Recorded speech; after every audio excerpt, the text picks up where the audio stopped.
Hey everyone, welcome back to the channel. आज हम discuss करेंगे डी अल्फ़ाबेट के बारे में, जिसमें हम कुछ इंपॉर्टेंट टर्म समझेंगे अबाउट इकोनॉमिक्स या Indian economy. So let's start the video. The very first term is discount house. Discount house क्या होता है? डिस्काउंट हाउस कोई भी फाइनेंशियल इंस्टीट्यूशन, कोई भी एक ऐसा बॉडी, कोई भी ऐसी एंटिटी जो फाइनेंस से रिलेटेड एक्टिविटीज़ कर रही है। क्या कर रही है? बाइंग एंड सेलिंग कर रही है। बाइंग एंड सेलिंग में क्या है? वो स्पेशलाइज है, बड़ी ख़ास है।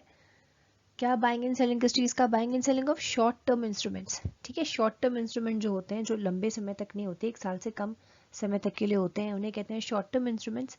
एंड शॉर्ट टर्म है इसलिए मनी मार्केट में है, अगर लॉन्ग टर्म होता तो कैपिटल मार्केट में होता। तो कोई भी ऐसा फाइनेंशियल इंस्टीट्यूशन जो बाइंग एंड सेलिंग करता हो मनी मार्केट में, किस चीज़ की? सिक्योरिटीज़ की या फिर शॉर्ट टर्म इंस्ट्रूमेंट्स की, उसे हम कहते हैं discount house. Then comes disk saving, the situation of higher current consumption over current disposable income by the households, and the difference is met by withdrawals from the past savings.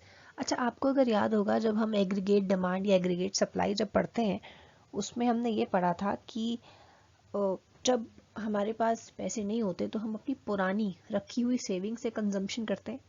मतलब हम demand तो करते ही करते, no matter हमारे पास income होए या नहीं होए। तो वो डिमांड हमारी कहाँ से फुलफिल होती है? वो डिमांड हमारी पास्ट की हुई सेविंग्स को खर्च करने के बाद ही फुलफिल होती है।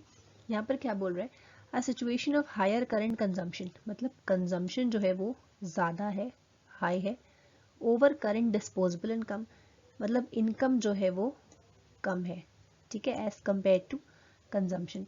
जब आपकी इनकम कम है और कंजम्पशन ज़्यादा है, डिस्पोजेबल इनकम कौन सी होती है?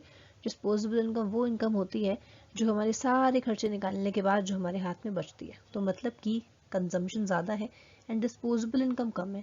जब डिस्पोजेबल इनकम कम है तो फिर खर्चे कैसे चुकाएंगे? खर्चे अगर एकदम से चुकाने को कोई आ गया तो हम कैसे चुकाएंगे? वो करेंगे हम पास्ट सेविंग से, कि भाई पिछले महीने इतने बचा के रखे थे, उसमें से दे देते हैं। उस सेविंग को जब आप खर्च करते हो अपने प्रेजेंट चीज़ों को मीटअप करने के लिए, प्रेजेंट हायर के जो करंट कंजम्पशन है उन्हें मीट करने के लिए, उस पैसे को हम कहते हैं जिस savings. Then comes dough Jones index, the US share price index. ठीक है, विच monitors and records the share price movements of all the companies listed on the New York stock exchange. जैसे कि इंडिया में सेंसेक्स है, निफ्टी है, वैसे ही America में जो है वो डो जोन्स इंडेक्स है, जो कि सारे शेयर मार्केट में जो भी कंपनीज हैं उनके मूवमेंट्स को रिकॉर्ड करता है एंड मॉनिटर भी करता है। Then comes dumping, exporting a good at a price lower than its price in the domestic market.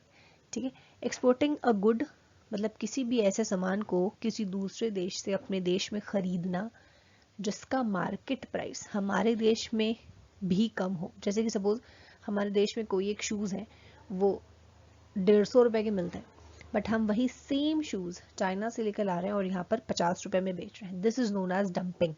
ठीक है, डंपिंग मतलब वहाँ से उठाकर यहाँ पर डंप कर दिया। यहाँ पे ऑलरेडी जो शूज़ बन रहे थे, उनकी उनकी जो कीमत थी उससे भी कम, एक तरीके से कूड़ा लाकर यहाँ फेंक दिया गया, उसे कहते हैं डंपिंग।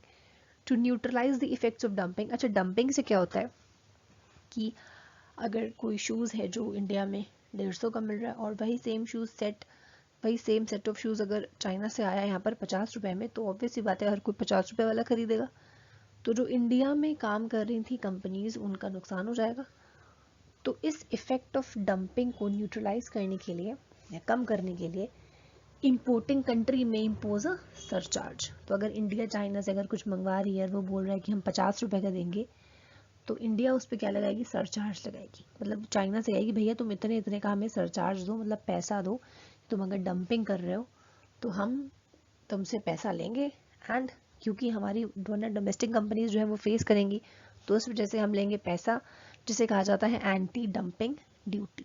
ठीक है, कि अगर दूसरे किसी देश का सामान यहाँ पर आकर अगर compete कर रहा है एंड डंपिंग लग रही है एक तरह से, क्योंकि जो मार्केट प्राइस है वो कम है, तो इस डंपिंग से अपनी डोमेस्टिक कंपनीज को थोड़ा प्रोटेक्ट करने के लिए, थोड़ा सा सेफ गार्ड करने के लिए, उनकी नुकसान को थोड़ा न्यूट्रलाइज करने के लिए जो ड्यूटी एक लगाई जाती है by the importing company, sorry the importing country, उसे हम कहते हैं सरचार्ज या फिर anti dumping duty. Then comes disgorgement. It means repayment of illegal gains by wrongdoers. अगर कुछ गड़बड़ करके, हेर फेर करके, कुछ अनएथिकल बिजनेस ट्रांजैक्शंस करके पैसे कमा लिए जाए एंड फिर उस पैसे को वापस दिया जाए कि अरे ये तो हमने गलत काम से कमाया, वापस देना चाह रहे हैं, उसे कहते हैं डिसजॉर्जमेंट. ठीक है. Funds that were received through illegal और unethical business transactions are disgorged या फिर paid back with interest. Interest के साथ दिया जाता है to those affected by the action. किसी ने धोखाधड़ी करके पैसे कमाए हैं तो उस धोखाधड़ी से जितने लोग अफेक्ट हुए हैं उनको पैसे वापस देना with interest is known as disgorgement. In India SEBI is responsible for this job. SEBI responsible है डिसजॉर्जमेंट देखने के लिए. It is a remedial civil action. ये एक तरीके का रिमीडियल सिविल एक्शन है, ना कि प्यूनिटिव. मतलब कोई पनिशमेंट नहीं मिल रही है आपको, बट एक तरीके का रिमीडियल है, आपको इम्प्रूव करने के लिए किया जा रहा है. It is about paying back profits. इसमें क्या करना होता है, आपने जो धोखाधड़ी से जो प्रॉफिट कमाया है उसे वापस दो. आपने कैसे कमाया था, आपने ऐसी एक्शन से कमाया था जो कि सही नहीं है, जो कि अनएथिकल है, और उन्होंने वायोलेट किया क्या, सिक्योरिटीज रेगुलेशन. ठीक है. सेबी के जो भी रेगुलेशंस हैं, रूल्स हैं, आपने उन्हें वायोलेट करके इलीगल या अनएथिकल तरीके से पैसा कमाया, उस पैसे को वापस देना with interest to those who are affected. इसे कहते हैं disgorgement. Okay everyone, thank you so much for watching the video. I hope आप सबको समझ में आ गया होगा. अगर समझ में आया है और पसंद आया तो you can like, share, subscribe my channel. And if you are in Facebook तो इकोनॉमिक्स हब के नाम से पेज है, चाहे तो लाइक कर सकते हैं for all updates.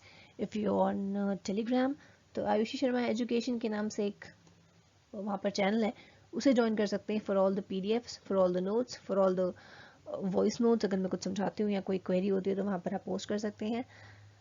So thank you again everyone and may God bless you all.